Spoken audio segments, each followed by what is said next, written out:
Hello, welcome to the eTech Leadership Table. This is a podcast for leaders by leaders. And our vision at eTech is to make a remarkable difference for each other, our customers, and within our communities. Well, first of all, I want to congratulate each of you and welcome you into the new leader assimilation program. Congratulate you on this next step in your journey at eTech. What I've been asked to talk about, if there was one message or one comment that I can make to new leaders, what would that be? And I think about my leadership journey, and years ago I used to think leadership was about authority, about responsibility, about micromanaging, really what it came down to. And it wasn't until later in my career that I heard a author and leadership guru speak about leadership, and he said to me something that stuck with me forever. And he said, when it comes down to it, leadership is influence, nothing more, nothing less. And when you think about that, and you think about leading a team versus managing a team, there is a difference. And leading a team is getting people to come together individually and as a team to deliver their absolute best. And in order to do that with someone as an individual, and in order to do that with someone as a team, you have to be able to influence them. And you have to be able to influence them to think that they can accomplish things that maybe they didn't think they would be able to accomplish. Influence, I have learned, is all about trust. When you have developed a foundation of trust with an individual, whether it be someone on your team, whether it be your child, your spouse, people you work with in your community, there is a relationship that is built on trust. Your ability to influence them goes a long, long way. There's something at eTech that we have embraced years ago called the trusted advisor, and they talk about the trust equation. And on your leadership journey, you'll be introduced to this if you haven't already. But trust is critical to any relationship. And when someone trusts you, the feedback that you have for them regarding their areas of opportunity will be that much better received. When someone really knows that they trust that what you're telling them is simply because you care about them as an individual, you care about them as a professional, and the feedback that you are giving is only to make them better, only to make them improve, only to make them continue on the journey to become the best that they can be. So how do you build trust? Well, you build trust one conversation at a time. You build it through your actions, and you build it through your interactions. So people are going to watch what you do, they're going to listen to what you say, and then they're going to watch to see that you do what you say you were going to do. Every time. Not most of the time, not some of the time, but every time. So as a leader, you're going to be in a situation where you're going to be making commitments to team members, making commitments to the team. And part of developing a foundation on trust is making sure that each and every time when you commit to doing something, that you actually follow through and do it.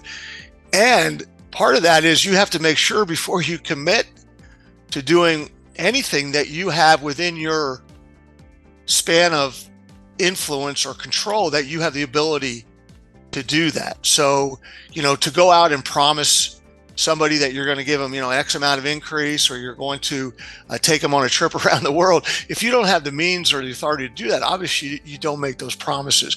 But you when you're having a conversation with your team members, it's important to remember that they hear what you're saying. And until you have built that mutual relationship on trust, they're going to watch to see, do you follow through? and do you actually do what you said you were going to do? It's very important. That's number one. Number two, in terms of building influence, is treat everyone equally. Sometimes we have the tendency to want to interact more closely with people maybe that share the same likes and dislikes that we do.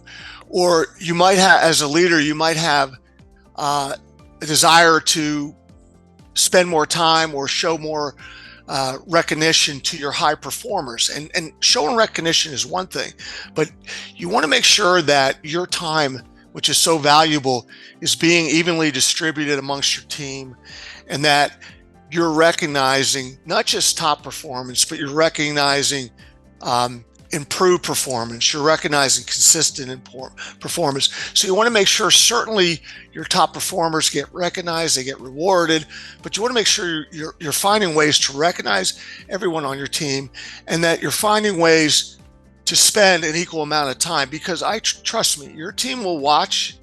They'll watch how you interact with others. They'll look at how you interact with them.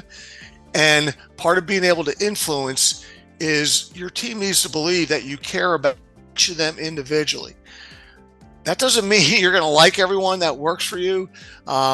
You're going to not like everyone that you work with. You're not going to, you might have a boss you don't like. But when we're at work, a relationship, professional relationship built on trust, is not a negotiable. It's something that has to happen, and you build that through being consistent, spending time with people, spending equitable amount of time with people, making sure that you're not favoring anyone because of what they look like, how they perform, or what they believe. That you're spending as much time with your top performer as with your bottom performer. You're spending as much time with someone that likes what you do. I'm a big sports fanatic, and on my team, I have people that could care less about sports. I got to make sure when we're together as a team and we're talking about sports that we're also finding ways to engage. I'm finding ways to engage other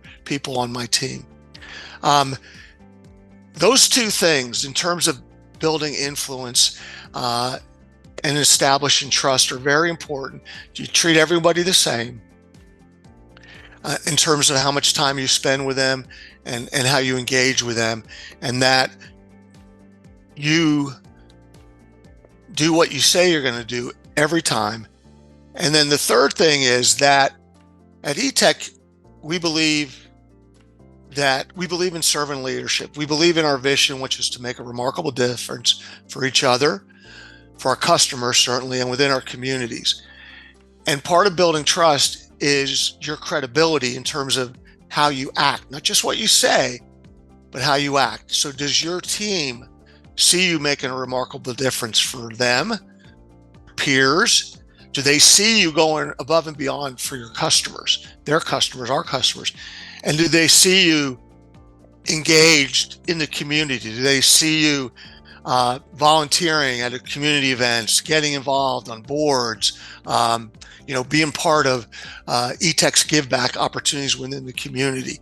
So your actions establishes your credibility, and your credibility will help establish the trust in the relationship that you have with your team members. And when your team members trust you, you'll be able to influence them. You don't gain influence by being promoted. You don't gain influence by a title, a office with a window.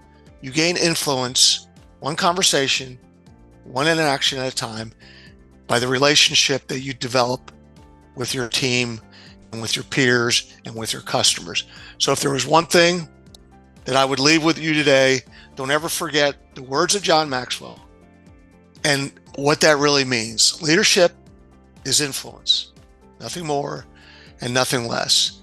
So again, I congratulate you on this journey. I welcome you into the eTech Leadership Circle.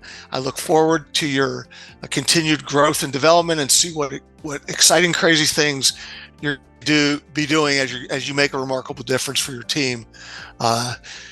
So congratulations again, and look forward to speaking and meeting you all soon. If I haven't already met you, I look forward to meeting you soon.